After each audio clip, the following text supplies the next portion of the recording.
So hi guys, andito kami sa lake house. Ayan. Andito kami sa lake house. Dito lang yan sa Taipo. Ayan.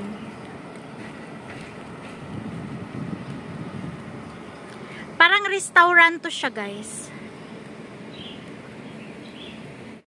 Guys, hindi kami makapunta sa lake. Pero yan yung ano. Ayan yung lake. Oh, yan yung lake. Yan yung makita natin sa train pag sumakay tayo ng train. Yan ang makikita natin. Oo. Di ba may nakikita sa train tapos makita mo to? Yan.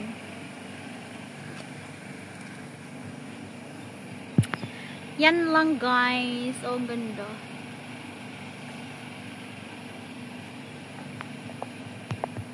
Baka may bayad, Mayla, pag sumakay tayo niyan, oh.